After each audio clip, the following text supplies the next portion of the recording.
Estamos hoje começando mais uma entrevista da série Arquitetos Paisagistas Brasileiros. Eu queria agradecer você ter vindo, depois de tantas complicações que a gente teve, e para nós vai ser muito importante você estar aqui, tá bom? Para mim também é importante, acho uma oportunidade boa de poder falar um pouquinho, porque às vezes a gente fica com as nossas coisas guardadas, né? Querendo compartilhar com os outros. Então é uma oportunidade ótima para isso. Tá ótimo, então vamos lá? Você podia começar falando para a gente da sua formação, né? Como a formação de arquiteto e urbanista, como é que, se ela foi suficiente para você trabalhar na área de paisagismo, se você sempre começou trabalhando direto na área de paisagismo, como é que foi esse início da sua carreira? O início da minha carreira foi bastante circunstancial. Eu entrei na universidade no ano da Revolução, um mês e pouco depois da Revolução de 64. Então, tudo que funcionava naquele momento parou de funcionar. Inclusive, houve um agravante porque o presidente João Goulart havia feito um decreto duplicando o número de vagas nas universidades federais. Então, na minha turma existiam 300 alunos a princípio, depois entraram mais 100 que, por via judicial, conseguiram entrar. As turmas ficaram com 400 alunos. Quer dizer, foi dividido em duas turmas, cada uma com 200. E, nesse momento, todos nós percebemos que nós não iríamos aprender arquitetura na universidade nessas condições, né? Havia aulas que os professores saíam totalmente afônicos, porque eles tinham que falar para 200 alunos sem nenhuma condição de infraestrutura. Os materiais nós tínhamos que comprar, muitas vezes, papel, porque a universidade não dispunha. Foi um momento complicado. E a solução que a gente conseguiu na época foi procurar trabalho fora. Então eu comecei, inclusive, a trabalhar num escritório como desenhista de formas de concreto, desenhista de armação e formas, né? Foi uma coisa que eu não gostei muito, fiquei uns 2 meses nesse escritório, saí, e um dia eu voltava da aula com o Harry Yosh, passamos pelo aterro do Flamengo e vimos uma placa, Burle Marx Companhia Limitada, que estavam executando as obras do aterro, acabando até a obra do aterro. Então eu disse para ele, vamos lá. Vamos pedir para trabalhar lá um pouquinho, ver se a gente consegue um estágio. E fomos, assim, sem nenhuma apresentação, sem coisa alguma. Simplesmente fomos lá e dissemos que tínhamos vontade de trabalhar. Para nossa sorte, para azar do Roberto, tinha havido uma grande briga no escritório, os sócios todos foram embora. Ele estava, Roberto e um desenhista, era a equipe do escritório. Ele estava precisando de pessoas. E nós também tínhamos uma circunstância a nosso favor, que nós sabíamos desenhar. Desenho técnico de nanquim, né, que na época se fazia. Então a gente chegou com um certo trunfo no bolso, né. Isso aí funcionou bem, a gente ficou... no primeiro ano, o Roberto estava recém voltado da Europa, não tinha muito trabalho no escritório, nós ficamos parados, assim, quase que um ano, né. E como a gente não tinha o que fazer, mas a gente gostou do fato de trabalhar com paisagismo e de estar em contato com aquela informação nova para a gente, nós começamos a arrumar coisas. Os projetos que não tinham nenhuma arrumação, eram rolos e mais rolos, jogados, empilhados, né? Então precisava de um, tinha que procurar quase 2 dias para encontrar alguma coisa. A questão da informação sobre plantas, existia um arquivo incipiente de vegetação, de paisagismo, mas também não organizado. Nós organizamos isso, até que começaram a surgir os trabalhos propriamente ditos, né? Essa época, eu não sei se estou falando muito, mas não, eu posso... ótimo. Tá. Nessa época, Roberto tinha pouco trabalho no Brasil, porque ele ainda estava sob a influência do período Juscelino. Juscelino tinha sido... Roberto tinha brigado com Juscelino na época da Pampulha e não trabalhou praticamente para o governo durante o mandato do Juscelino Kubitschek, que foi a época que ele ficou mais na Venezuela, né? Então, depois que o Juscelino saiu, ainda teve um período assim de influência, e aí começaram a aparecer trabalhos em Brasília. Então, um dos primeiros trabalhos que eu desenhei, que eu me lembro, foi o Ministério das Relações Exteriores, Itamaraty, né?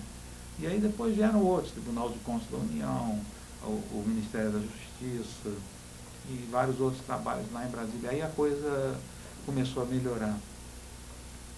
Foi mais ou menos assim o começo. Agora, em termos de formação, na escola, na faculdade, na universidade, naquela época, você teve alguma coisa de paisagismo que ajudou um pouco, ou você sente que foi o trabalho basicamente do escritório que deu? Não, o trabalho foi 100% do escritório quem me deu experiência, porque a universidade, não por culpa da universidade ou de professores, mas por culpa dessa situação, não tinha a menor condição. Nós tivemos uma disciplina de paisagismo no quarto ano, naquela época era por ano.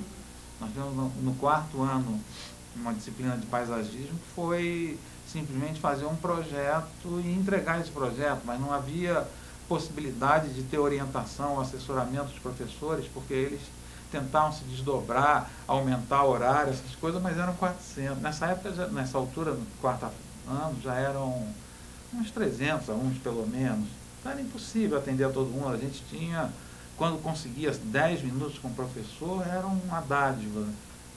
Então, realmente, não foi um momento bom para ser estudante de arquitetura. Você fez em Federal da região? Federal, Universidade Federal. E quem que deu aula para você de paisagismo, você lembra? Lembro, na época era um professor chamado Carvalho Neto. Se não me engano, ele é parente ele era pai da Lúcia Costa, se não me engano. Certo. Ele está vivo ainda. Ele está vivo ainda? Está vivo ainda. Ele foi um projeto do quê? De uma residência. De uma residência? Um projeto de uma residência. Inclusive foi curioso porque ele fez uma restrição ao meu trabalho por causa da representação, não por causa da concepção, mas da representação. E eu disse para ele, assim, com um pouco de modéstia, né? Eu disse, mas eu trabalho no escritório de paisagismo e lá nós representamos dessa forma. Ele disse, você já viu algum trabalho do Burle Marx? Ele desenha planta por planta, ele falou. Eu disse, não, mas o escritório que eu trabalho é exatamente do Burle Marx e nós não representamos planta por planta. Então isso deve ter mudado, porque ele representava.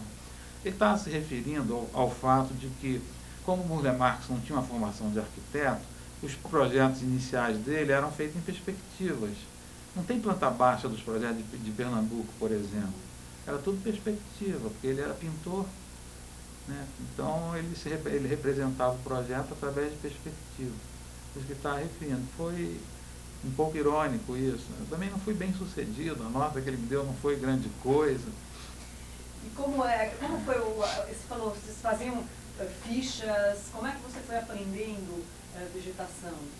Ou toda a prática de paisagismo? Olha, só terminando a pergunta completa, como é que você passou de o cara que estava organizando, desenhando, assim, quando você começou a ter alguma ação no escritório, também no projeto, a desenvolver o projeto, a fazer, como é que foi isso? Olha, eu me lembro que quando, no primeiro dia, nós conversamos com o Roberto e ele aceitou que a gente fizesse um estágio lá, eu conversei com o Haru nas escadas, descendo a escada da antiga casa do Leme, dizendo assim, olha, agora que a gente conseguiu entrar aqui, a gente tem que se tornar pessoas indispensáveis, importantes. Então a gente fazia de tudo lá dentro, desde cafezinho até consertar o interruptor que não estava funcionando. Né? E o Roberto, ele se colocava gostosamente à nossa disposição, porque era confortável para ele. Então foi uma troca que começou assim e que entrou, isso era tudo misturado, inclusive com a questão de projetos, de coisas.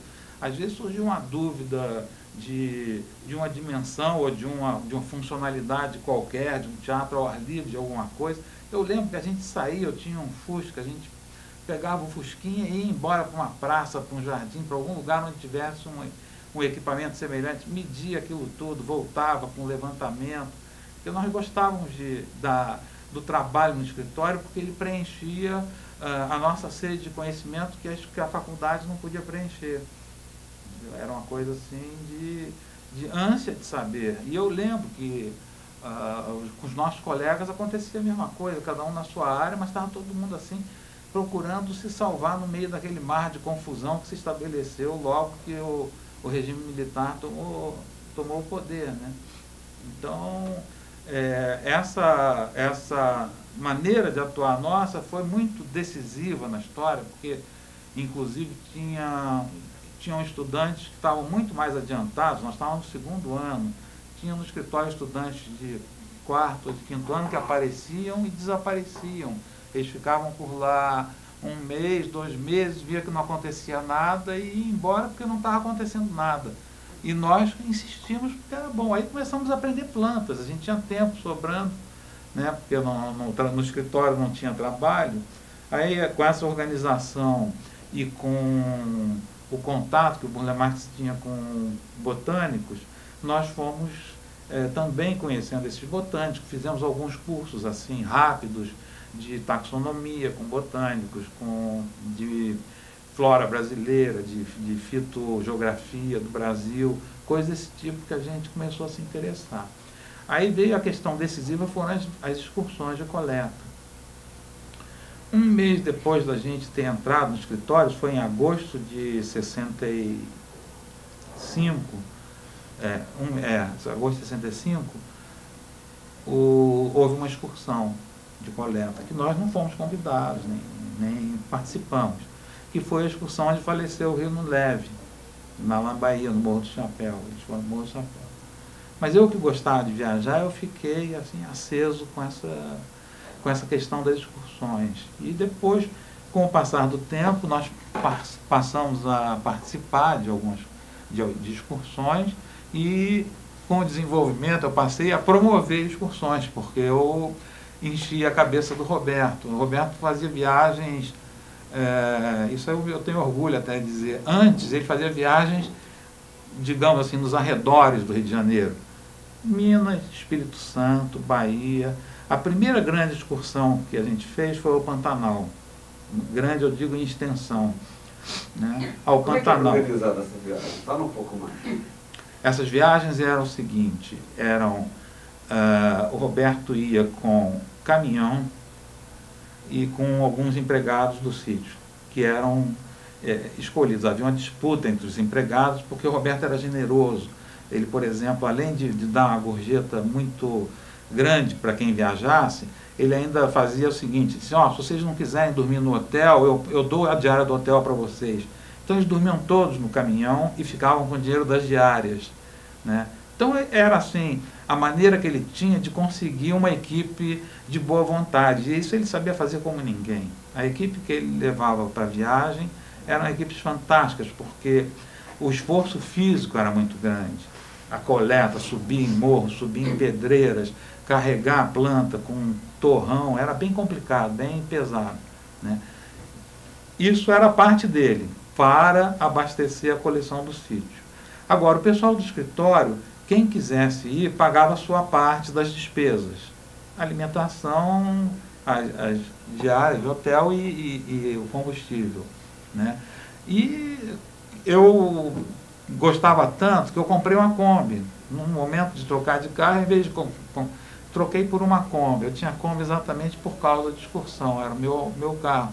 Eu fiquei com essa Kombi 11 anos, né? E ela rodou quase 400 mil quilômetros. Trocou 2 motores, assim. Foi um carro que justificou plenamente cada centavo que eu paguei por ele. Né? Então a gente ia muito. Quando tinha mais gente do que espaço, aí tinha a turma fixa, Haru, eu, assim, que participavam, e entre os estudantes, ou bolsistas, ou estagiários que tinham lá, faziam um sorteio, ou eles combinavam entre si, mas sempre gostavam de ir, porque eram viagens em que em um dia de campo a gente aprendia muito mais do que em um ano de escritório. Sempre que possível íamos com botânicos, nós viajamos com os grandes botânicos do Brasil na época, né? A Graziela Barroso, Luiz Emídio, Aparício Pereira, a Nanusa Menezes daqui, o João Semir de Campinas. Era sempre a gente... Então, viajar com essa gente, para nós, era fundamental, porque eram verdadeiros cursos que a gente fazia em cada viagem. O que vocês fizeram no Pantanal, você falou? Nós fizemos Pantanal, de grande viagem, nós fizemos Pantanal. O Roberto não gostava muito. ele tinha preocupação com o escritório, porque a gente parava muito tempo o escritório. Quanto tempo durou o Pantanal? Aí a viagem ao Pantanal foram 15 dias, mas ela foi acoplada a uma exposição que teve lá, porque eu já insistia da gente ir ao Pantanal uns 3 anos antes. Um dia ligaram de Campo Grande pedindo uma exposição do escritório, do trabalho do escritório. Então eu aceitei, aceitei e falei para o Roberto, nós vamos fazer uma exposição. Naquela época eu já tinha até, inclusive, autoridade para isso, né? Não foi um atropelamento. Eu aceitei, mas ele disse assim, eu já sei por que você aceitou. Finalmente você vai conseguir a viagem que você tanto quer. Né? E nós fomos. Só que era uma época ruim, era em agosto, o Pantanal estava todo inundado, a gente não conseguiu passar, não conseguiu grande coisa. Aí exploramos as serras. E trouxemos plantas interessantes, inclusive. A Serra da Bodoquena e a Serra de Piraputanga. Elas iam para o sítio, as plantas? Iam para o sítio. E vocês tinham um trabalho junto com o sítio constante? Como é que funcionava isso? Tinha. Eu tentei fazer uma ligação, porque lá acabou havendo uma divisão natural em que o Haruyoshi fazia mais a parte de projeto, ele controlava mais a parte de projeto, e eu fiquei mais na parte de organização do escritório. Embora a gente misturava, é claro, eu não ia ficar só administrando, porque não era meu interesse. Mas eu tinha mais jeito para isso do que ele, então eu ficava mais nessa parte administrativa também. Né? Por conta disso é que eu tentei fazer uma ligação grande com o sítio, de forma a que a gente multiplicasse as plantas que nós tínhamos interesse, seguindo aqueles preceitos do Roberto, de aumentar o vocabulário de plantas, de ter à disposição novas possibilidades de expressão, como ele falava. Né?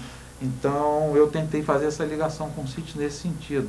Se pegar, por exemplo, o projeto ali daquela chegada do aeroporto do Galeão no Rio de Janeiro, todas aquelas árvores foram do sítio. Ali tinha inicialmente plantado 2.400 árvores, todas eram do sítio. Foram feitas a especificação da vegetação foi feita de acordo com a vegetação que a gente tinha, em sua maioria, no sítio. Algumas palmeiras não tinham, nós compramos fora, mas sempre foi assim, e com a ideia de aproveitamento, de fazer aquela rotatividade de muda, de entrar com espécies novas. E ali eu tenho a impressão, inclusive, que é uma área que foi um pouco, digamos assim, esquecida em termos de paisagismo, porque não é um jardim só visual, é só uma coisa de se ver do automóvel, mas tem alguns princípios interessantes ali, daquele agrupamento das plantas, das linhas de palmeira funcionando como elementos de ligação entre os volumes de árvores, ou das próprias palmeiras também. São coisas assim que eu acho interessantes.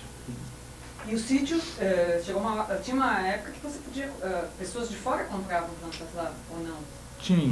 Tinha. Era altamente deficitário o sítio. Né? A pessoa ia lá comprar uma planta, ela ficava 2 horas passeando, depois comprava R$6 de planta ou R$5 de planta e ia embora.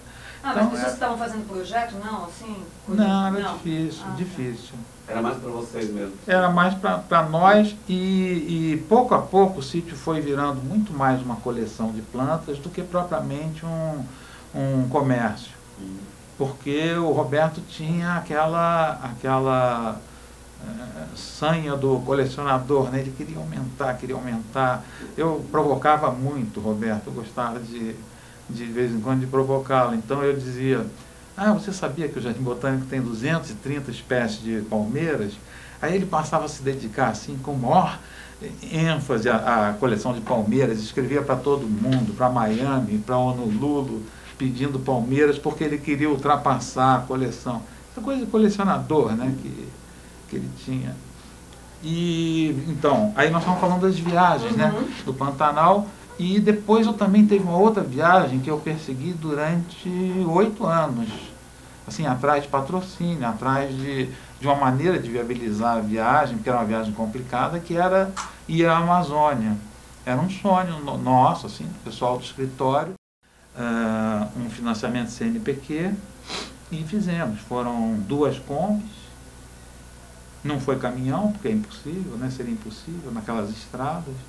Então a gente levou carretas de carga e fizemos acordo com a Varig para, em cada lugar que nós chegávamos, mandávamos as plantas vivas para o Rio. No Rio tinha uma equipe de recebimento que plantava as plantas no sítio. As plantas iam com uma fichinha indicando. Quanto tempo durou? 56 dias. E onde foi? Que estado? Amazonas ou Pará? Nós fomos até Roraima, fomos até Boa Vista. Qual foi o roteiro? Saímos do Rio, aí fomos por Goiás, Mato Grosso, região de Cáceres, ali bem norte do Pantanal. Aí entramos por Rondônia, aí cruzamos o estado de Rondônia e entramos no Amazonas pelo sul. Ali fizemos Porto Velho, Manaus. É uma estrada que não existe mais hoje em dia, acabou, a floresta engoliu, passando por Humaitá, né? Aí de Manaus fomos até Boa Vista, em Roraima, depois voltamos a Manaus e descemos o Rio até Belém. Aí Belém, Brasília, passamos aqui em São Paulo, porque a maioria das pessoas nessa altura da viagem já era de paulistas, então viemos deixar os paulistas aqui e fomos para o Rio. E quantas pessoas tinha na viagem? No início tinham 18, acabou a metade, 9. Muita gente foi ficando pelo caminho. O próprio Roberto, ele não tinha tempo de fazer a viagem toda, ele ficou em Porto Velho, ele já tinha uma viagem marcada para o exterior, então ele só foi até Porto Velho. Aí a equipe seguiu coletando. Nós coletamos 403 ou 404 espécies de plantas assim, que nunca tinham sido utilizadas em jardim. Isso tudo foi para o sítio, o aproveitamento foi 96%, 97%, perdemos muito pouco.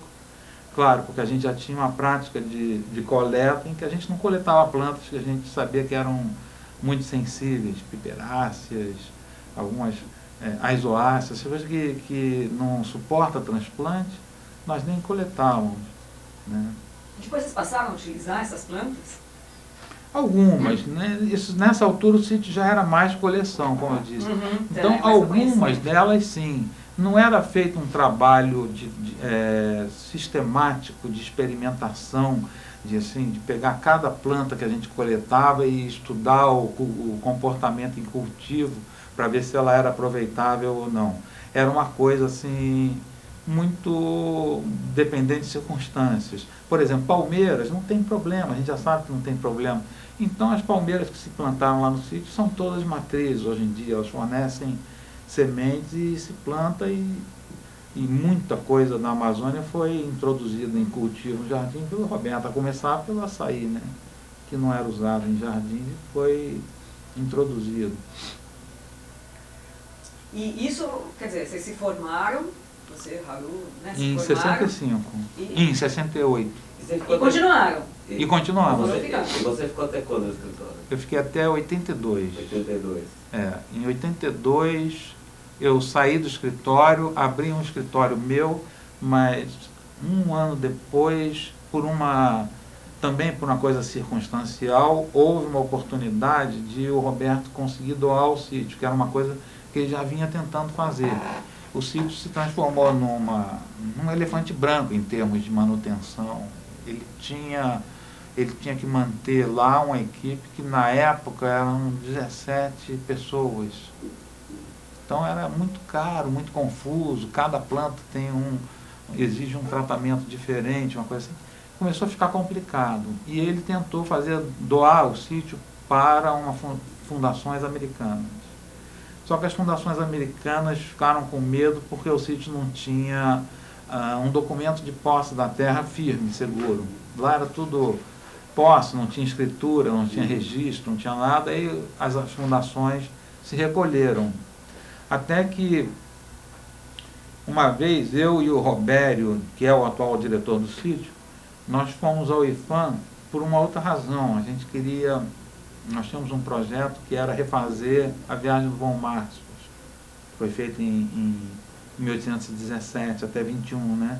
E a gente queria comparar o meio ambiente que o Martius viu com o nosso, que era 160 anos depois. Então, no IPHAN, surgiu a ideia do Burle Marx doar o sítio para o governo federal. E essa coisa é interessante, essa história, porque é quase inacreditável. Nós fomos ao escritório, Roberto e eu, e explicamos ao Roberto o que era. Roberto, tem uma chance, o IPHAN está interessado, o Rusk já doou o museu dele para o IPHAN e tal, e talvez você quer pensar nessa possibilidade. Aí a resposta dele foi assim: vocês façam o que vocês acharem melhor. Mas ele entregou o trabalho da vida dele na mão da gente. E eu não estou dizendo isso porque nós fôssemos formidáveis, é porque o jeito do Roberto era esse, sabe? Ele era uma pessoa que ele confiava muito nas pessoas que estavam em torno. Ele sofreu muito por isso, muita traição, muita decepção com as pessoas, porque ele era desse jeito, sabe? Primeiro que chegasse perto, se você chegasse lá um dia, tivesse um defeito no interruptor e você consertasse, a partir daquele momento você virava consertador oficial de interruptores. Se você estivesse na Europa e desse um defeito, sim, vamos ter que esperar a Fanny voltar porque ela está na Europa, o interruptor está com defeito. Era mais ou menos assim que funcionava, sabe? Tanto é que essa coisa das viagens longas, essa da Amazônia, nós fizemos uma terceira grande também, saindo por Brasília e indo até o norte de Goiás e voltando pela Bahia. Isso era uma coisa que ele aceitava que se fizesse, ele não achava, quer dizer, ele não achava muita graça na produção, que era trabalhoso. Mas depois, as plantas e os locais, nossa, ele vibrava, né? E era uma coisa que que acabava fazendo porque eu gostava, né? Ele não... Conta pra gente das excursões, justamente o procedimento, sei lá. Como é que era um dia de uma excursão dessa? Tá, bom, primeiro, o roteiro da excursão era determinado por conversas. Um exemplo, um botânico do Paraná, Gerd Ratchbach, disse: tem uma ilha, que era a Ilha do Mel, na época não era unidade de conservação, não era nada. Tem uma ilha que tem uns antúrios com folhas gigantescas. Aí, então, Roberto, vamos para a Ilha do Mel. Aí lá íamos nós para a Ilha do Mel. Encontrava com um botânico, no caso já tinha o botânico, que era o Gerd, e a gente ia. O dia era o seguinte: era a estratégia de não chegar em cidade, ficar pelas estradas, né, porque interessava a coleta, aproveitar o máximo da luz e, dependendo da planta que a gente estivesse procurando, a gente já tinha informações sobre o habitat, sobre características de habitat, né? Então, se era uma planta de pedreira, aí a gente ia para as pedreiras. Se era uma planta de floresta, a gente procurava a parte florestal. Você sempre já tinha um objetivo de procura, de coleta? Tinha um objetivo assim, básico, e tinha as coletas paralelas, porque se a gente passasse por uma planta que não era do nosso objetivo, mas que interessasse, obviamente ela era coletada também. Qual foi o objetivo do Pantanal e da Amazônia, por exemplo? Central. Da Amazônia era palmeiras, por causa da riqueza das palmeiras, da Amazônia em palmeiras. E no Pantanal? E no Pantanal, plantas aquáticas. Agora, tinha um outro objetivo, que era um objetivo secundário, mas que era importantíssimo, que era a observação da natureza, porque o Roberto era uma pessoa que ele tinha uma capacidade de observar, e ele tinha uma preocupação de passar isso, que as pessoas fossem curiosas também, que as excursões davam muitas lições para a gente, mais tarde aplicáveis em composição de paisagismo. Por exemplo, uma fenda de uma rocha que a gente viu, talvez eu tenha uma foto disso, eu vou mandar uma foto. Era uma rocha que tinha se deslocado um pouquinho, acumulou matéria orgânica e formou uma fileira de cactos na rocha. Aí disse assim: olha, você nunca viu uma coisa dessa em jardim? Ou então uma pedra que fazia um rebaixamento e acumulou água, só que a borda era bem arredondada pela erosão. Assim, por que não se faz uma piscina assim? Por que toda borda de piscina tem que ser reta? Então ele estava sempre observando essas coisas, né? As transições entre ecossistemas, entre biomas, eram importantes para a gente, né? Observar que, por exemplo, quando você passa de Rondônia para o estado do Amazonas, quando você sai do cerrado para entrar na floresta, é impossível você determinar em que ponto deixa o cerrado. É um ecótono assim, muito lento a transição, né? É impossível. Já do outro lado, quando a gente chega lá no Rio Branco, em Roraima, que é um afluente do Rio Negro, o rio funcionou como uma barreira ecológica, a floresta chega ali e para. É uma coisa natural. Logo na outra margem são os campos de Roraima, aí você só tem gramíneas e buritis. Então essas transições também eram importantes como lições, né, de natureza, assim, de composição, de aplicação em projetos, coisas desse tipo.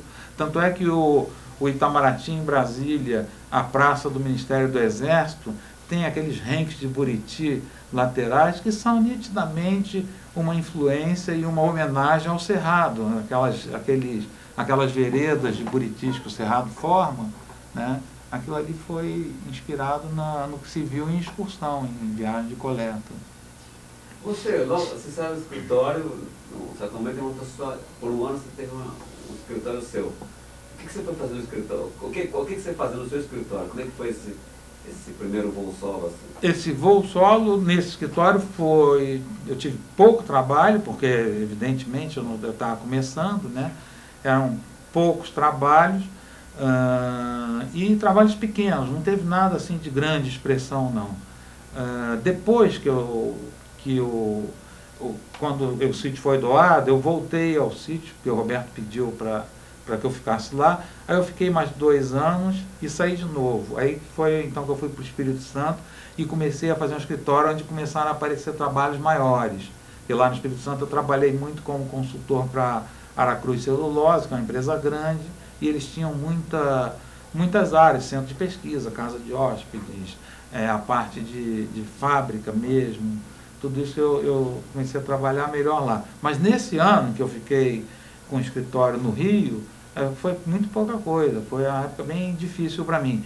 O que me livrou um pouquinho foi que nós estávamos naquela época fazendo os projetos da Venezuela, e um grande projeto em Maracaibo, que era o Jardim Botânico, quem viajava era eu. Então o Haru e o Roberto pediram que eu continuasse com aquele projeto, pelo menos com aquele projeto que os contatos eram meus. Esses projetos, só para a gente esclarecer, esses projetos da Venezuela, começou com o Parque Cidade Leste, foi o primeiro? Foi, Parque da Leste.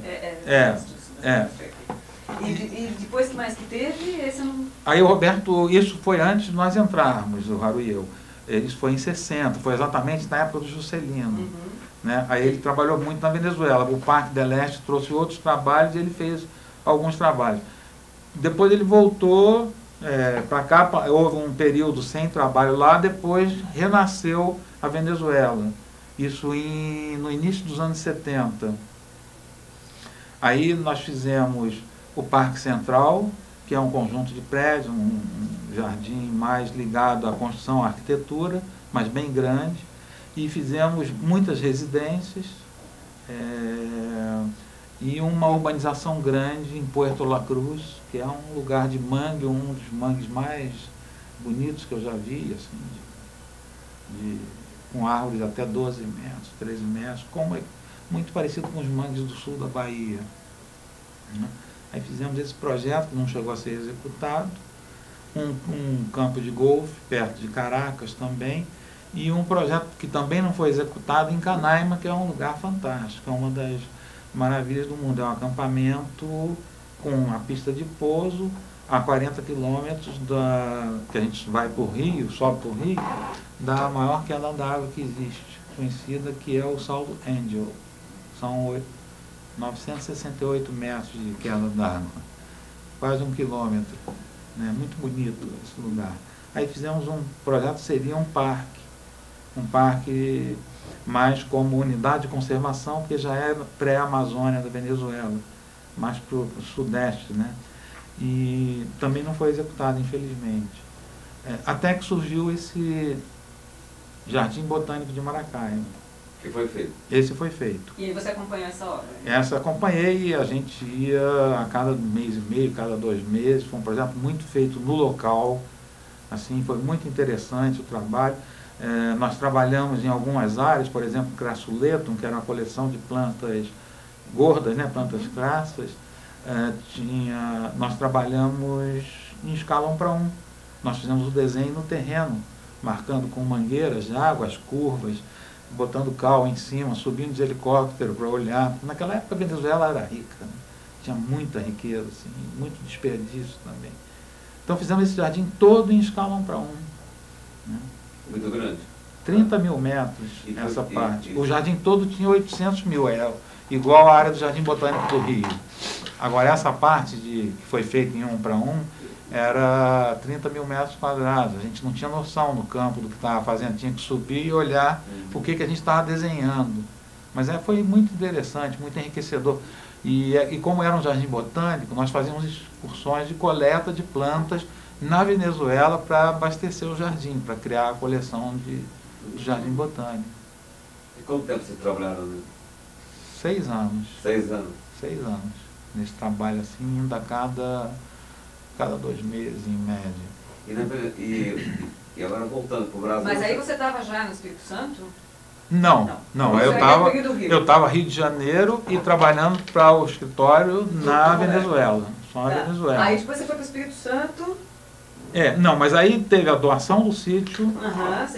Aí eu fiquei no sítio.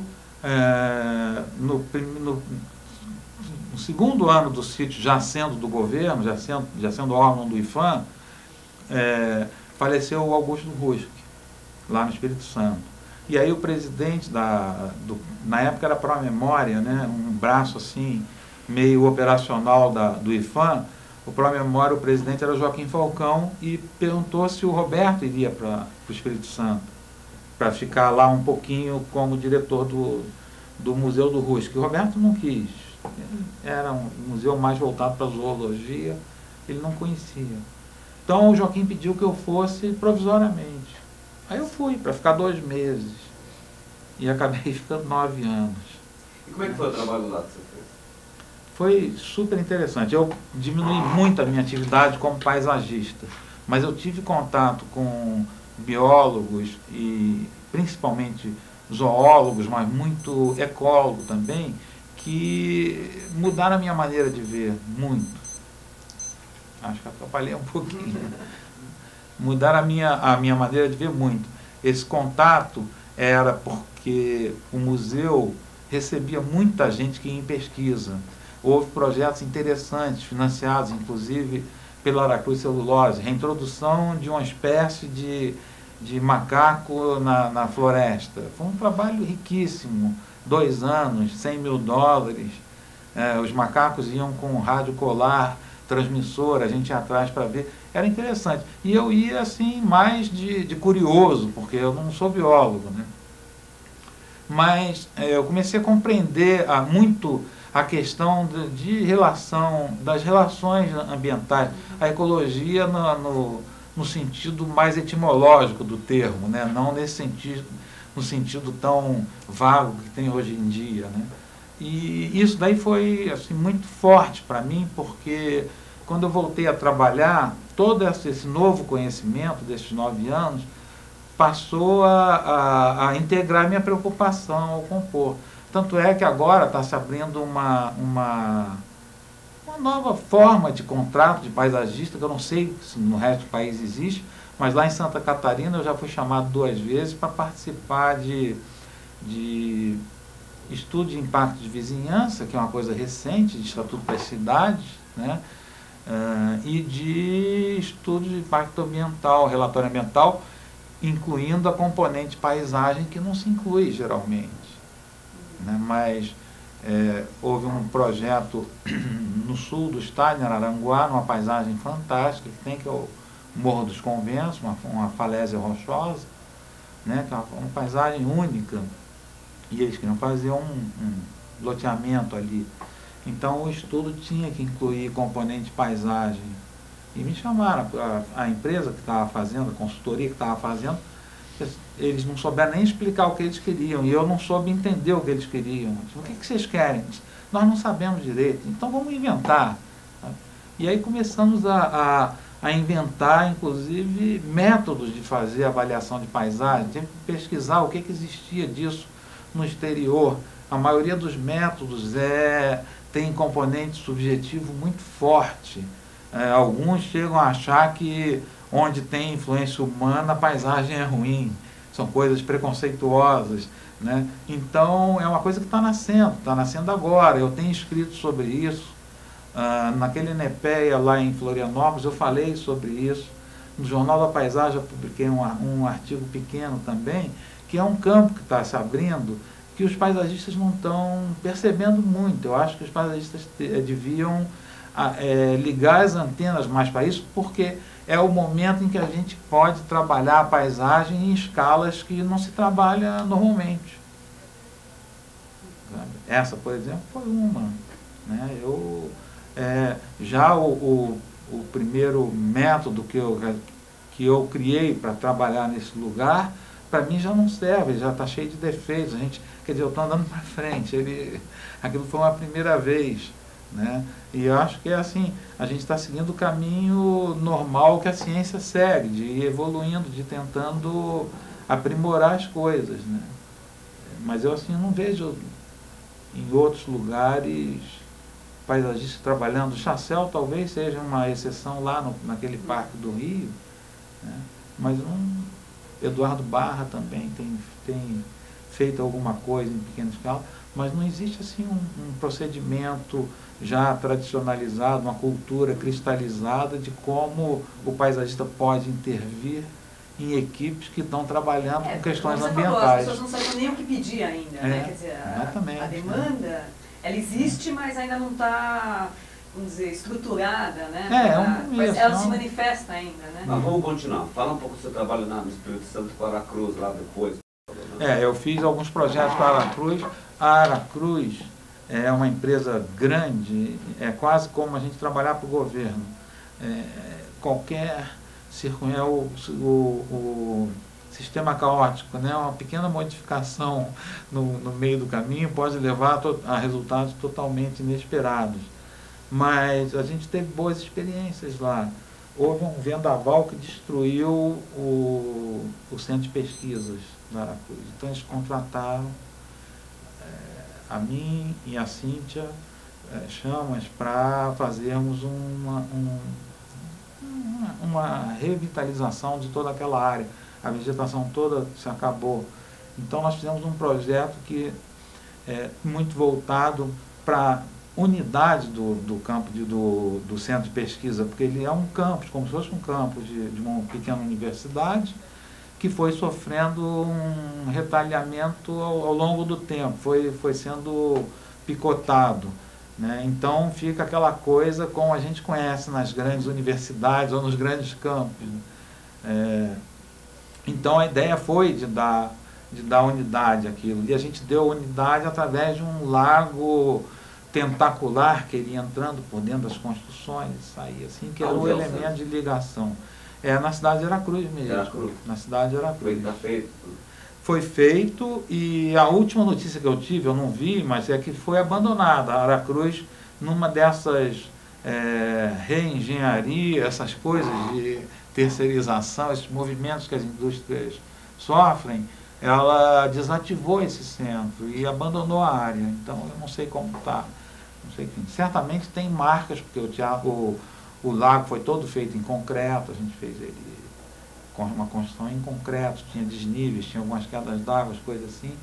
Então tem algumas marcas lá, mas como está, não tem. E depois da Aracruz, muita coisa com a Aracruz, aí você começou a fazer, já estava fazendo projeto, escritório, o que marcou esse período todo, além desse trabalho que você citou aí?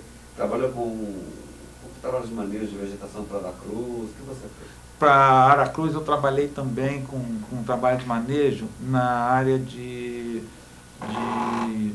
estabilização de encostas, de proteção de taludes, colonização vegetal de taludes, porque a Aracruz tem 110 mil hectares de terra no Espírito Santo. Isso muito município não tem, né?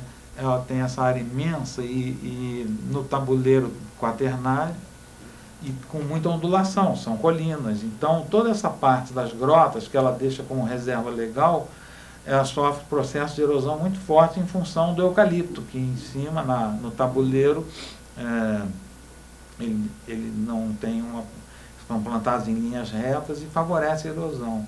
Então, a gente fez alguns experimentos lá com estabilização de encostas, com vegetação, um tipo de coisa assim. Um levantamento das plantas que no estado apareciam espontaneamente nos taludes de corte de rodoviário, esse tipo de coisa. E conta uma coisa, você ficou na Espírito Santo até que ano? Eu fui para lá em 84 até 93. Depois fui para Santa Catarina de lá. Nesse período, qual o projeto que marcou mais o seu trabalho? O que você sente o que você acha mais importante para você? Certamente foi esse centro de pesquisa da Aracruz, como projeto de paisagismo. Sei. Foi o centro de pesquisas. E foi o período em que eu menos trabalhei com paisagismo, porque eu estava ocupado com o museu, estava trabalhando na direção do museu, na administração. E o museu era um museu que tinha sido um museu particular. A gente abriu ao público, o museu começou a ser atuante na área de exposições, nós fizemos exposições itinerantes, rodaram o Brasil inteiro.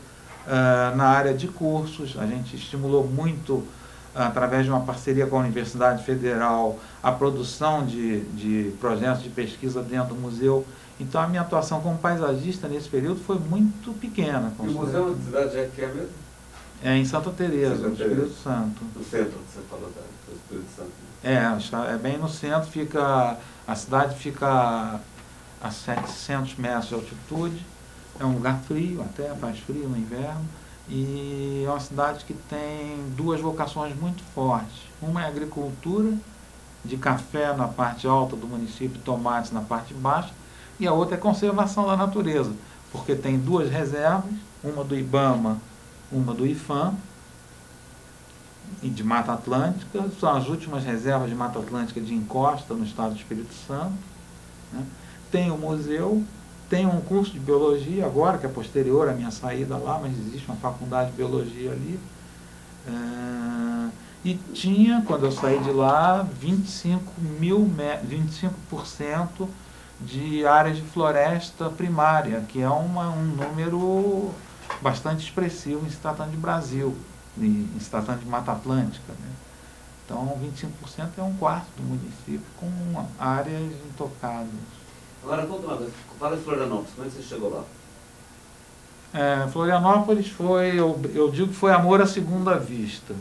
Eu tinha ido a Florianópolis com o Roberto, nós fizemos alguns trabalhos em Santa Catarina, então nós fomos sempre a trabalho. Não deu para conhecer bem Florianópolis. Você chegou a participar do projeto do Parque da Baía Sul ou não? Foi posterior? Participei direto, desde o começo. Eu queria que você falasse depois um pouco sobre ele, mas agora vamos... Tá, especificamente sobre ele. Tá. Então eu tinha ido a Florianópolis e conhecia muito mal porque fui a trabalho. Quando eu fui de férias, aí eu me apaixonei porque aí eu pude ver o que era a cidade exatamente, o que era toda aquela geografia, aquela ilha. E como eu tenho um espírito muito de explorador, assim, de conhecer as coisas, né? Eu gosto de viajar, eu gosto de conhecer o Espírito Santo. Eu fiz um scanner no Espírito Santo, enquanto eu morava lá, eu viajei por todos os lugares de lá, né? Então era um mundo novo que se abria para mim. Potencial era varrer Santa Catarina também, que é uma geografia bem peculiar, bem diferente. Ali acaba a tropicalidade. Florianópolis é o último lugar que tem mangue. Para o sul não tem mais mangue, né? Então é uma zona de transição interessante. Tem a Serra Geral, que tem características bem diferentes da Serra do Mar, porque é já um lugar de transição climática também, né? Aí eu me senti atraído por ali, né? Então resolvemos explorar um pouquinho o sul. Você abriu o escritório lá direto? Como você foi? Eu fui para lá e abri escritório. Eu tinha trabalhado no IFAM na época depois que o sítio foi doado, eu fui funcionário do IFAM durante 15 anos. Aí, quando eu saí do IFAM, eu reabri o escritório. E nesses 15 anos eu também trabalhava, eu não era de dedicação exclusiva. Mas aí em Florianópolis eu reabri formalmente o escritório e continuei meus trabalhos. Aí eu trabalhei muito, nesse período eu trabalhei muito para Bahia, fiz trabalho no Rio de Janeiro. Fala um pouco desse trabalho. E o que você fez em Santa Catarina? Santa Catarina foi pouquíssimo. Você morava lá? Eu moro lá há 9 anos, fiz um trabalho público. Não existe uma preocupação com áreas verdes em Santa Catarina assim, tão forte a ponto do governo procurar ou fazer uma licitação ou contratar alguém para fazer projetos de áreas grandes. Eu fiz um projeto, que é o Parque da Luz, que é a cabeceira insular da Ponte Hercílio Luz. É um parque de 30 mil metros quadrados, que não foi implantado, que está lá o projeto e o parque está lá, o espaço abandonado. Né? Então é muito difícil trabalhar. Em Santa Catarina eu consegui muito pouca coisa. Meus trabalhos foram mais fora. Na Bahia eu trabalhei muito. Você fez o que na Bahia? Na Bahia eu fiz a via paralela, que foi implantada parcialmente, né, a nova via paralela, que é a ligação do aeroporto com a cidade. Tem aqueles centros administrativos, tudo. Ela passa pelo centro administrativo, mas são 13 quilômetros ligando o aeroporto até a cidade. Sei. Isso foi feito pelo Antônio Carlos Magalhães no segundo governo dele na Bahia. E esse projeto é muito interessante, eu fiz junto com o Oscar Bressani, aqui de São Paulo, e com a Cíntia Chamas, né? E foi muito interessante porque a ideia era de fazer uma via como é o caso do aeroporto do Galeão, para ser olhada, é uma via expressa. Só que o canteiro central tem 80 metros de largura em média. E nós resolvemos andar a pé esses 13 quilômetros para olhar o que existia, como é que estava a vegetação, para entender o ambiente. Né? E nós descobrimos que aquilo ali era um mundo à parte, que do automóvel é impossível de ver. Foi uma experiência muito rica nesse sentido, porque de repente a gente encontrou um pomar que alguém criou ali e que a cidade, a prefeitura, ninguém tem conhecimento. É um senhor que fez um pomar, ele já morreu ou foi embora, não se sabe, e tem um pomar com mais de 15 espécies de árvores frutíferas que alguém plantou numa área pública. É muito interessante. Tinha pessoas descansando, dormindo, tinha pessoas com carrinho de criança, muita bicicleta, muita gente a pé. Como a Bahia tem aquela topografia, nessa área tem uma topografia de colinas, a estrada não se percebe. Estão preparados para sugar, sabe? Eu digo, vocês têm que me sugar, né? Porque eles querem receber só. Eles querem receber pronto. Eu chamo a geração McDonald's, sabe? Se você der o sanduíche, ele come, mas se você quiser que ele faça o sanduíche, ele não vai fazer. É observação à cultura local.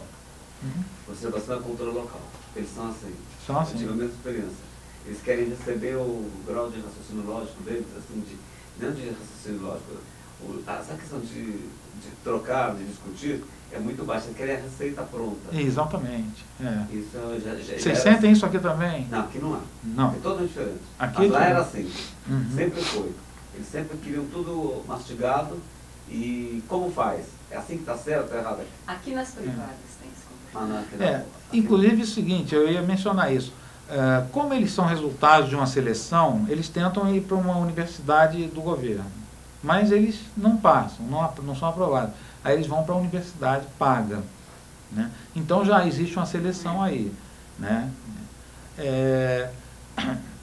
Eu acho que isso aí já é um nível mais baixo do que um aluno de uma universidade oficial. Agora, né? agora, independente disso, o que se perdeu, o que eu vejo que se perdeu, foi a curiosidade assim, pela pesquisa, pelo aprendizado, pelo investimento no seu acervo pessoal, sabe? De você se preocupar assim, eu vou ser profissional, então eu preciso saber essas coisas.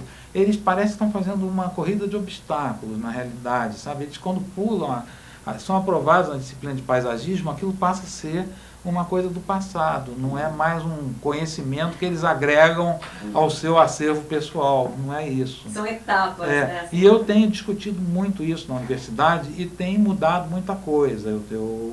Eu sou chato nessas coisas. Reunião de colegiado, quando eu vou falar, os professores, lá vem ele de novo, porque eu fico insistindo nessas coisas. Sabe? A gente criar nos alunos a cultura de que a responsabilidade por fazer um bom curso está com eles e não conosco. Nós temos a responsabilidade de dar de disponibilizar as ferramentas, o conhecimento, os conteúdos, as coisas para os alunos da melhor maneira possível. Mas eles têm que estar querendo pegar, porque se eles não quiserem pegar também, a gente não vai conseguir enfiar a goela abaixo. E essa cultura eles não têm.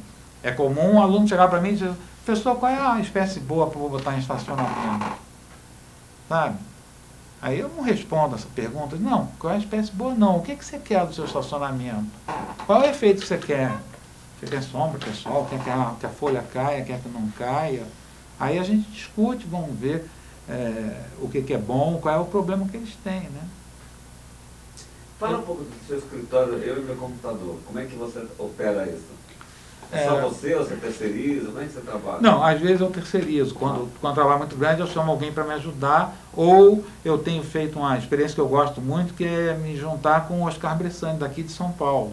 Em alguns projetos que ele consegue, ele me chama, quando é muito grande, ou alguns que eu consigo, eu chamo. E nós trabalhamos bem, a gente trabalha via internet. Por exemplo, o sítio que você trabalhou, que ele te chamou?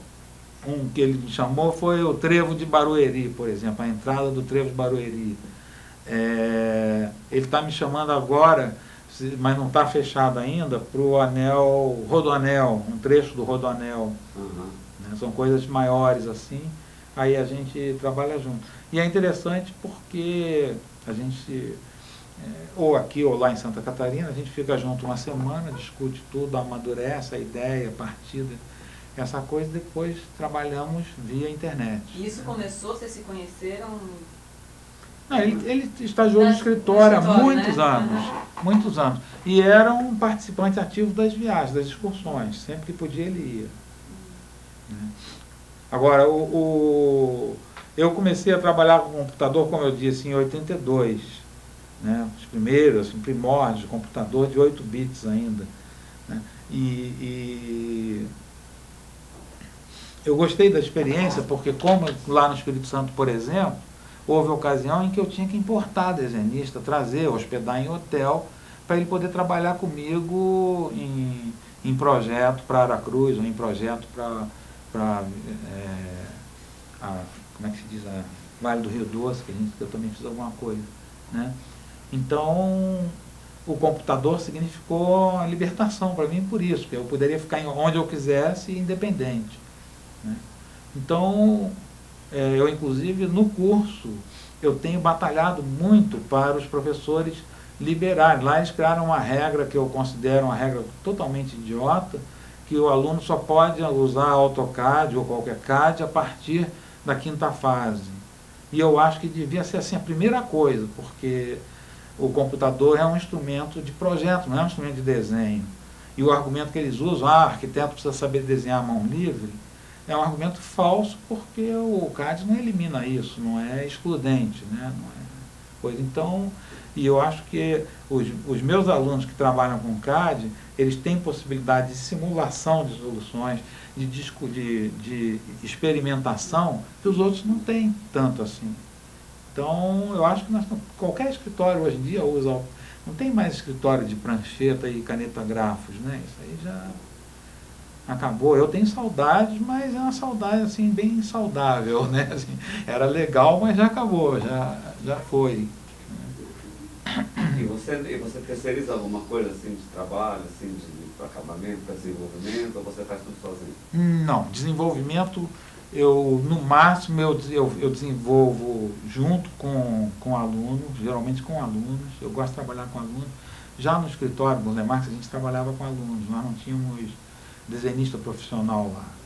A gente pegava alunos que desenhavam, eles faziam os desenhos, ganhavam como desenhista e aprendiam. Era essa a ideia. E a execução, você, dependendo do lugar, por exemplo, a execução do projeto de plantio na obra, isso vai depender das empresas locais? Vai depender das empresas locais, porque como eu trabalho para diversas áreas, né, aí depende. Mas eu acompanho. Eu tento acompanhar, eu tento cercar, assim, porque é aquilo que eu disse, me dói muito ver uma coisa que você pensou ser alterada por uma leviandade de obra, ou porque eu não dei um detalhe, alguém fez. Então eu procuro diminuir ao máximo as chances disso acontecer. fazendo um corte, uma pergunta que vai depois ser montada para trás, fala um pouco do projeto do aterro da Baía Sul e o que aconteceu lá, na sua opinião. Na minha opinião, aconteceu o seguinte. Fala como começou essa sociedade. Como começou? Começou como começavam os projetos de escritório. O então Departamento de Estradas de Rodagem de Santa Catarina chamou o escritório para fazer um projeto de um aterro ali. Aquele aterro era para receber a terceira ponte e a construção da rodoviária, né? E eu tenho uma teoria que ela vem se confirmando, que é a seguinte: o Rio de Janeiro era muito exemplo para as outras cidades do interior, desde a época da Praça Paris, né, que o Rio servia como exemplo. Quando o Rio fez o aterro, muitos lugares começaram a fazer aterro, e Santa Catarina fez o seu também. E chamaram o escritório para fazer um parque num lugar que não era adequado para um parque, não tinha vocação para ser parque. Não tinha vocação por várias razões. Primeiro, porque ali é a zona central, é zona de trabalho e de serviços. Não é uma zona residencial, né? Segunda coisa, Santa Catarina, a ilha de Santa Catarina tem 102 praias, tem áreas vagas até hoje. O que interessava para o pessoal de Santa Catarina? Um parque no centro da cidade. Quem iria pegar uma condução para ir ao centro da cidade para usar um parque que teria muito pouca gente, né? Nós chegamos lá, foi em 76, isso aí, ou 77, e eles tinham um programa já pré-definido, o que ia ser usado, com alguns erros de avaliação, inclusive, porque aqueles grandes pisos é porque eles supunham que ali existia uma enorme circulação de pessoas como decorrência da expansão da rodoviária, coisa que não aconteceu, né? Inclusive porque o fluxo que a rodoviária gera é em outra direção, não é na direção do parque, né? E a rodoviária foi feita muito depois, inclusive, do parque. Não, a rodoviária estava em construção. Quando mas o parque ficou pronto bem primeiro. Pode ser que sim. Foi, né? Foi. Eu não sei, eu não tenho informação. Não foi com certeza, porque o parque estava pronto e a rodoviária... Eu não cheguei a ver a rodoviária pronta, eu trabalhava lá, o parque estava pronto.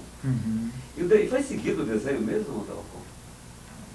Foi seguido. Eu tinha um projeto, uma planta que a gente divulgava, que nunca bateu com o desenho que estava lá, nunca. O desenho no piso? Não, o desenho era muito elaborado. E foi feito, com certeza, o desenho que vocês mandaram. Não, mas foi feito parcialmente. Mas não era a planta que eles tinham lá, nunca bateu a que eles tinham no IPUF. Não era a planta, não era o que estava lá.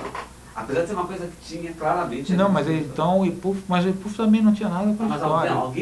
Eu tinha a planta... Sei, pode ser que alguém tivesse alguma versão que foi modificada, alguma coisa totalmente, assim. Não batia nada. Não, mas a planta que está lá, o desenho que está lá, não sei, pequena a diferença, e da parte que foi executada, porque toda aquela quadra que é da avenida para o mar, entre a avenida e o mar, ali não foi nada feito. Ali foi feito uma escolinha de trânsito que ficou isolada, que hoje em dia o Detran opera para crianças, né? Que é um mini sistema viário que tinha, e nada. Hoje em dia tem o sambódromo, que é outra influência do Rio de Janeiro, né? Santa Catarina não tem nenhuma tradição, aquilo fica jogado às moscas o ano inteiro, e tem um desfile de escola de samba lá. Tem uma estação de tratamento de esgoto, uma elevatória de esgoto, na frente do mar e da serra no fundo, e tem um centro de convenções que fizeram lá, que é outro absurdo. Não sei se você viu lá, um centro enorme que também... Aqui já acabou o parque. O parque não tem mais nada. Agora fizeram o terminal rodoviário ali e acabou. Ficaram pedaços, as alamedas de palmeiras foram decepadas, então ficaram assim, 3 palmeiras aqui, 8 lá na frente. Foi muito mal resolvida a situação. Porque não era o lugar certo para um parque. Não era o lugar certo para um parque, e eu cheguei inclusive a discutir, porque tem um arquiteto, um professor da Universidade Federal, o César Floriano, que trabalhou com o parque na tese de doutorado dele. Eu tive com ele lá, inclusive, para checar a vegetação. e a vegetação está plantada correta. O que foi feito de acordo com a especificação toda, né? E é vegetação autóctone, predominantemente. Lá 90% é autóctone, né? Mas tem esse equívoco. E um outro que tem também, que aí já é investigação minha, alguns alunos da universidade fizeram trabalhos com isso, havia um interesse da especulação imobiliária em que o parque fosse um fracasso. Porque eles tinham um olho ali. Ali tem projetos de arquitetos, Gama Dessa, tem um Gama Dessa que eu não conheço, eu não conheci, que tem projetos prevendo construção de prédios ali, coisas assim. Então, aí seria pior, porque aí ia isolar o conjunto, o mercado, a alfândega, aquela coisa toda, ia ficar perdido ali no meio da cidade, né? A Praça 15, tudo isso ia desaparecer, ia perder a importância, né? Então tem essa, eu acho que tem esses equívocos assim, o programa já pronto, a inadequação da área em função da vizinhança e a falta de demanda, porque ainda hoje Florianópolis tem grandes áreas, espaços livres e coisas assim, e tem a cultura local. No verão o pessoal vai para casa de praia, né? Eles têm uma casa de praia que fica a 15 quilômetros do apartamento onde eles moram.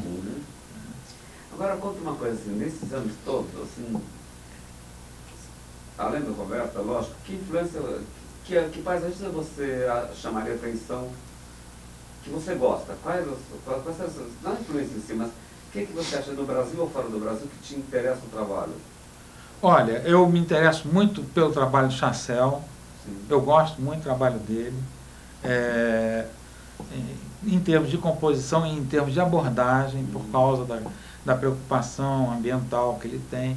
Porque o Roberto tinha a preocupação ambiental, só que numa época em que isso era um período assim, meio romântico da história, né? Era Roberto, Ruski e Lutzenberger, né? Que falavam, se pegar uma conferência do Roberto, mesmo essas que estão no livro ali, não tem assim propostas concretas de resolver o problema. Tem denúncias. Era um primeiro período, assim, não era uma coisa muito eficiente. Eu acho que talvez o grande valor desses 3 nomes que eu citei foi de ter despertado a consciência para esse lado, né? Então, Chassel, voltando à sua pergunta, eu gosto muito do Barragan, dos espaços de Estela Barragan, pela coragem, pelas cores, né? Que é uma coisa assim, que eu admiro, né? E o resto, assim, é mais ou menos o que todo mundo pensa, né? Mais os paisagistas históricos. A Vila d'Este, para mim, é um exemplo assim, bem carismático. Versalhes, importante para mim. Bolha de Conte. E como uma coisa assim, e das suas obras, do que você fez no começo da sua obra, do seu trabalho, né? Os primeiros trabalhos solo, né? Vamos dizer, e hoje, fala o que mudou. O que você pode avaliar que mudou? E com isso é o que eu estava pensando em perguntar. Quer dizer, uma questão da evolução do trabalho do paisagista aqui no Brasil com relação ao mercado, se as demandas, apesar que a gente já comentou, né, do cliente ainda nem saber que ele precisa de um RIMA, alguma coisa assim, ou ele não sabe nem pedir. Você sente que, por outro lado, talvez em outros projetos, os órgãos públicos, ou cliente particular, ou uma grande empresa como a Ara Cruz ou Vale do Rio Doce, se eles já estão sabendo melhor encaminhar as demandas, ou pelo menos percebendo que precisa de maior atenção a essa área do meio ambiente, ou mesmo do tratamento do espaço livre, se não chega a ser uma preocupação ambiental numa escala maior, uma preocupação com o desenho do espaço livre, que as pessoas vão ocupar. Olha, eu acho que há uma mudança, mas muito menos do que deveria ter havido. Eu acho que não existe uma consciência, uma preocupação assim, proporcional ao tempo que já decorreu, desde assim, dos pioneiros até a nossa época, e desde dos exemplos, e desde das coisas. A gente pega os exemplos de Barcelona, essas coisas assim, todo mundo fala, mas na hora de de uma prefeitura. Se pega uma cidade como Florianópolis, não tem consciência do que está acontecendo. Rio de Janeiro mesmo, muito trabalho que você faz, não tem a continuidade ou não tem o cuidado da execução. Você pega o Rio Cidade, a maior parte do Rio Cidade foi feito por arquitetos que não estavam acostumados a trabalhar com um espaço exterior, que contrataram paisagistas para fazer especificação de vegetação. Isso foi até para a justiça, tem casos de paisagista na justiça porque ele não pôde exercer o papel de paisagista dele. Isso, há uma confusão entre urbanismo e paisagismo. Às vezes os alunos perguntam: professor, qual é a diferença entre urbanismo e paisagismo? Porque os conceitos vão se superpondo cada vez mais. Eu não sei se por uma questão corporativista ou por uma questão assim de marcação de território, mas o que aconteceu no Rio, para mim, é uma catástrofe, é uma tragédia aquilo ali. O Rio perdeu a identidade, tem uma série de gracinhas que cada um foi fazendo e que não é culpa deles, que se eu tivesse um pedacinho para fazer, eu ia fazer a minha gracinha naquele pedacinho também. Eu não estou criticando, só estou dizendo que a maneira como foi feita a coisa é uma maneira de quem não entende o que significa a identidade de uma cidade, né? Para picotar a cidade assim, em vários pedaços e entregar um pedacinho para cada um. Isso é para lobo, né? Uma matilha de lobo vai lá e pega a sua presa, cada um come um pedacinho, né? Então, essa parte aí eu acho que falta muito, né? Quanto à sua pergunta, eu acho o seguinte, da minha evolução, né, assim, pessoal, depois que eu saí do escritório, meu voo solo, eu acho o seguinte, que em função da minha preocupação em renovar, eu consegui me libertar assim, da maneira de desenhar do escritório, não das influências, porque eu não quero me libertar delas. Eu acho que tem coisas, durante esse período que eu fiquei lá, eu fiz uma seleção consciente ou inconsciente do que eu acho bom, do que eu não acho bom, e eu uso essas coisas, esses princípios, essas coisas eu uso. Mas da geometria formal dos jardins, eu me libertei. Isso eu tenho consciência. Eu consigo trabalhar produzindo uma geometria que é boa, ruim é a minha. É uma coisa que eu faço. Que ainda tem influência, tem coisa, às vezes a gente cai num caso que é tão parecido com um caso antigo, que aí você é quase que direcionado para ir para uma solução daquela. E eu também acho ruim se eu tentar ficar o tempo todo me policiando para não usar as coisas que se usavam no escritório, porque isso será ter uma influência e eu não posso ter influência. Acho que eu posso, sabe? Então, não é uma preocupação muito grande minha isso nesse sentido. A minha preocupação é mais no sentido que o próprio Roberto falava, da gente se renovar, da gente procurar um caminho nosso. E se você pudesse citar alguns projetos que você considera que foram marcantes, desde os primeiros trabalhos ou até agora, cite alguns que você chamaria marcantes para você. Você acha que você conseguiu chegar onde você queria? Nos projetos meus? Sim, na minha parte. Olha, marcante para mim foi essa via paralela da Bahia, porque houve uma discussão de trocar o conceito do cliente, que foi um trabalho importante, a descoberta de que a área não era aquela vocação. É uma coisa que, se tivesse acontecido no aterro da Bahia Sul, se a gente tivesse analisado na época, talvez a gente passasse por maluco, mas poderia ter dito para os clientes, governo do estado de Santa Catarina, isso aqui não é lugar para fazer um parque. Então, a via paralela tem essa importância grande para mim nesse sentido. Esse parque do Canal do Baldo também, pelo desafio que significou a gente conseguir conjugar toda aquele espaço que nasceu de um processo caótico, aleatório, não controlado, conjugar com o uso público e com o uso público, inclusive, daquelas casas, porque aquelas casas que tinham antes uma área deteriorada no fundo dos seus jardins, dos seus quintais, passou a ter um parque. Então, quando nós fizemos o projeto, a gente tentou garantir que o morador que quisesse abrir um portão para o parque, ele teria como quintal dele o parque. Como essas casas que tem aqui no Ibirapuera, né? Que você tem como quintal o parque do Ibirapuera. Uma coisa assim parecida. Então esse foi importante para mim também. E um outro que eu gosto também pela ideia é o da Aracruz Celulose, o Centro de Pesquisas. Porque o Centro de Pesquisas era uma área razoavelmente grande, devia ter uns 40 mil metros quadrados, algo parecido, que era uma colcha de retalhos. E aquele vendaval que destruiu tudo foi uma oportunidade boa da gente passar a ideia da unidade, de dar a ideia de uma coisa que é uma unidade de uma empresa. Ali era o lugar de pesquisa. Então, nós tentamos alguma coisa assim na Fiocruz, na Fundação Oswaldo Cruz, Instituto de Manguinhos, lá no Rio, e foi impossível. Você vai no campus de Manguinhos, é tudo picotado porque tem muito dono. Sim. E dos trabalhos, e durante o período do estudado do Roberto, né, acho que é uma pergunta que para você posso fazer. Qual é o trabalho que foi mais instigante você ter trabalhado? Pode ser alguns, né? Ou pela importância, ou sabe? Pelo processo. Pelo processo, pela qualidade estética, o que você quiser. Algum que te chame a atenção, poxa, como foi bom aquele tempo ter trabalhado, ver que ele está ficando pronto? Fala pra gente. Olha, um que me vem, certamente, se eu tivesse mais tempo para pensar, viria muita coisa. Mas foram 250 projetos que eu trabalhei lá. Mas um que me veio assim, na hora que você falou, é o da Xerox no Rio. É um jardim mínimo, é um pequenininho que é um antigo armazém, tem 4 pavimentos, e a gente fez um jardim na vertical, porque a maneira como a arquitetura resolveu o prédio, de um escritório, a visão, a paisagem que a pessoa tinha era o outro escritório em frente.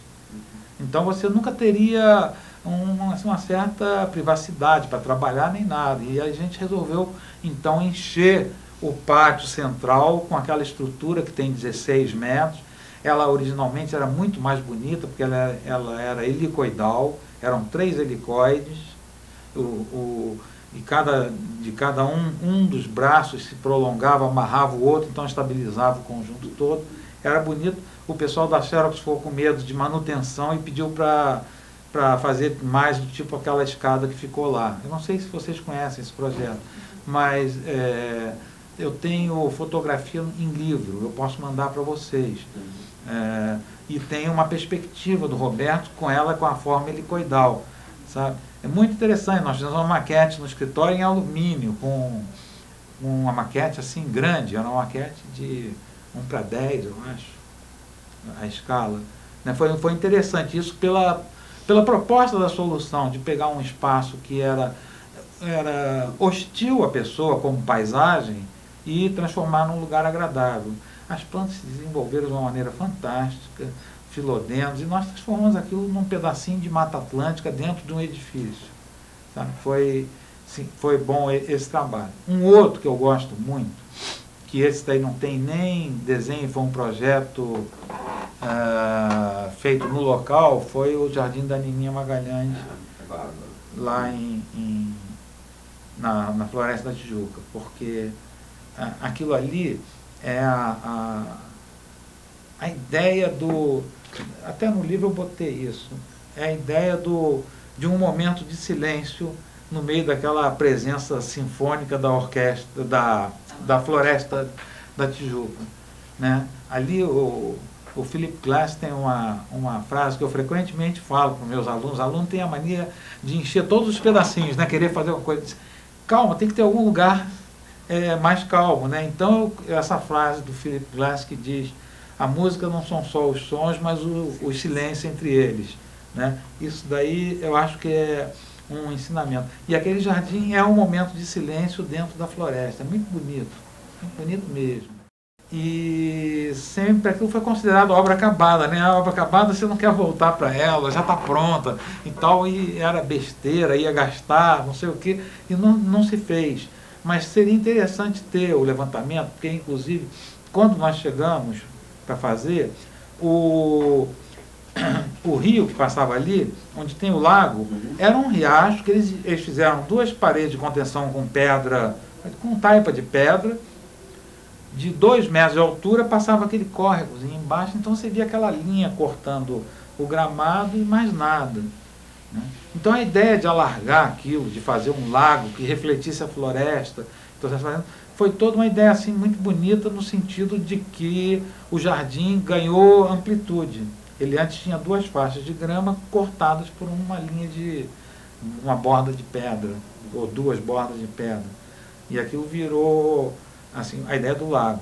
Então foi boa. E inclusive a família passou a usar como piscina, porque é água límpida que vem da floresta e renovando. É uma piscina fantástica. Aquilo é um outro jardim que eu gosto muito também. O Parque do Flamengo é carismático, né? É forte e para mim ele tem um significado também especial, porque eu entrei no escritório depois do projeto pronto, mas como o parque foi sendo plantado ao longo do tempo, existiu o viveiro lá, e volta e meia a pessoa que era encarregada ligava para o escritório e dizia assim: ah, Roberto, eu tenho aqui 30 pau-brasil. Aí a gente ia para o parque para escolher o local de plantar o pau-brasil, né? Tanto é que depois fizeram um levantamento da vegetação, porque o que estava no projeto era uma intenção, mas não foi o que foi realmente executado, houve mudanças e tal. Então era interessante assim, acompanhar, e como era lugar de passagem, eu vi aquele parque se formando, né? Eu, quando era vestibulando, eu ia ter aula de desenho ali na Glória, no Russell, na casa de uma senhora que ensinava desenho assim, de figura humana, né, essas coisas. E da janela eu vi a primeira planta que foi plantada no Parque do Flamengo, que são aquele grupo de areca bambu que tem num retorno daqueles pés da passarela. Ali foi a primeira planta que foi plantada ali. Eu vi aquela extensão de terra toda, sabe? Então eu acompanhei bem aquilo. A época das palmeiras começaram a amarelar, a gritaria que o Roberto fez porque estavam usando herbicida no gramado, e as palmeiras quase morreram, as palmeiras imperiais do museu. Depois a briga com o arquiteto Kelly por causa da iluminação, aqueles postes imensos lá, aquelas coisas todas. Então o aterro era assim. Tinha vezes que o Roberto dizia assim: vamos pelo túnel, eu não quero passar no aterro. Aqueles postes, ele disse: eu não quero ficar vendo aqueles postes. Aí a gente ia pelo Santa Bárbara, Laranjeiras, para ele não ter que ver aquilo. Está ótimo. Quer falar alguma coisa a mais? O que você quer falar, para terminar? O que eu quero falar? Quer falar alguma coisa assim? Olha, certamente quando eu estiver no avião voltando para casa, eu vou dizer: puxa, eu podia ter dito isso, podia ter dito aquilo, mas não falei.